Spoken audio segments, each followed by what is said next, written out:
Хайде да си говорим за нещо наистина интересно днес. Не просто за поредния чат-бот, а за изграждането на цял дигитален екип.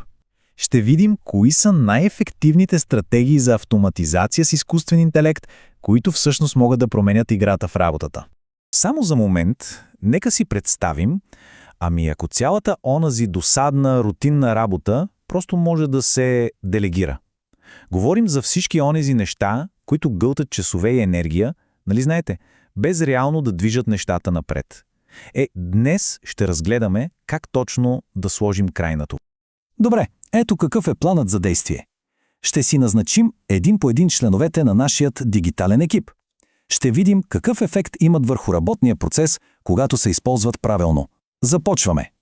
И така, първият ни служител е AI-анализаторът. Супер важна роля. Неговата работа е да се справи с целият този информационен хаос и да извади на преден план само фактите, които ни трябват. И то, забележете, без грешки. Тук идва ключовия момент. Става с дума за така наречения заземен AI или Grounded AI. Каква е разликата? За разлика от други модели, които, да си го кажем направо, понякога си измислят разни неща, този AI е като закотван. Работи само и единствено с документите, които му се дадат.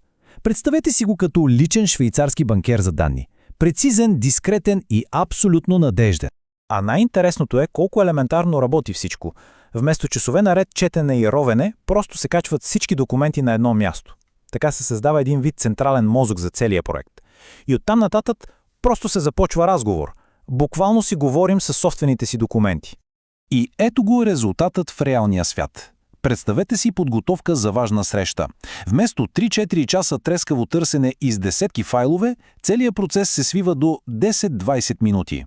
И тук идва най-голямото предимство – пълната увереност в данните. Защото всеки отговор е подкрепен с цитат, директно от източника. Няма място за съмнение. Добре, анализаторът вече работи. Време е да наемем следващия член на екипа – AI творческия отдел. Тяхната задача – да генерират визуално съдържание, презентации, дори аудио, и то почти мигновенно. Когато става дума за генериране на изображения, имаме двама основни състезатели. Midjourney, да, той е виртуозният артист, създава невероятни, зашеметяващи картини. Обаче, NanoPro е майсторът на комуникацията.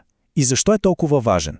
Защото той може да прави нещо, което е истинска революция, особено за реклами и маркетинг. Да изписва текст в изображението. Перфектно, без грешки, край на онези странни, нечетливи символи. Този цитат «Забравете за слайдовете, тук работите с идеи», улавя същината на промяната. Спомнете си цялата тази борба с подравняване на текст и картинки в PowerPoint. Забравете я. При инструменти като Gamma просто се нахвърлят основните идеи, а той сам изгражда цялата презентация за минути. И ето няколко конкретни примера как работи този творчески екип. Трябва ви визия за социалните мрежи с точен текст? Готово с Nano Banana Pro. Спешно предложение за клиент? Gamma го превръща в красива презентация от няколко думи. А какво ще кажете за стотици персонализирани видеа за клиенти, където се сменя само името? HeyGen го прави. Или пък да превърнете статия в подкаст. Eleven Labs се грижи за това. Възможностите са огромни.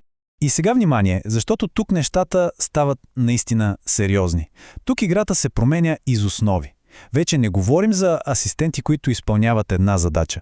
Говорим за наемането на AI Project Manager, такъв, който може да дирижира цели сложни процеси. Това е следващата стъпка в еволюцията.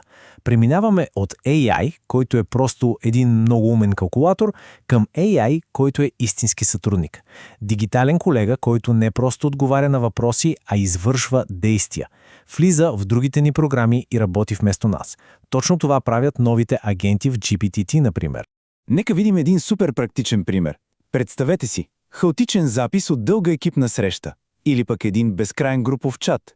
Вместо някой да прекарва един час в разчитане и подреждане, сега просто се копира целият текст. Дава се една единствена, проста команда, анализирай това и създай план на проекта в Notion.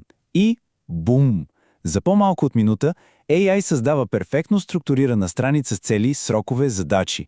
От хаоса към реда, буквално за секунди.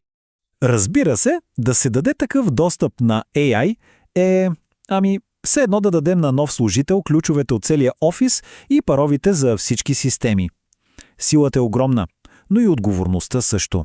Затова трябва да подходим умно и най-вече безопасно.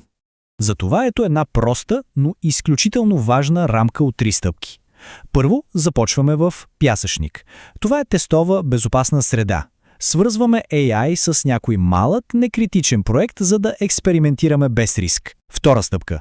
Автоматизираме някакъв вътрешен процес с нисък залог, да речем организиране на бележки. И чак тогава, на трета стъпка, когато вече имаме увереност, чак тогава свързваме AI с по-важни системи. Подходът е стъпка по стъпка, не всичко наведнъж. А сега няколко златни правила за сигурност, които просто не подлежат на коментар. Първо, AI винаги работи през отделен служебен акаунт, никога през личен. Второ, никога, ама никога не се смесват лични и поверителни фирмени данни на едно място. Трето, трябва да има ясна фирмена политика какво може и какво не може да се делегира на AI.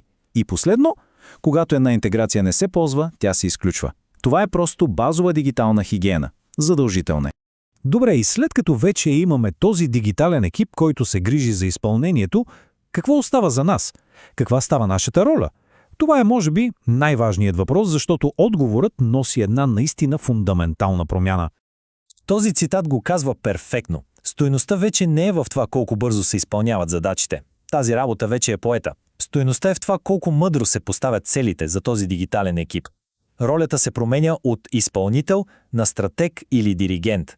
Този, който държи палката и задава посоката на целия оркестър. Така че изводът е наистина ясен. Технологията не е нещо от бъдещето.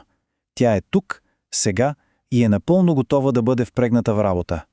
Истинският въпрос вече не е дали да се автоматизира, а откъде да се започне. Коя е онази първа, малка, досадна задача, която ще бъде делегирана на новият дигитален екип?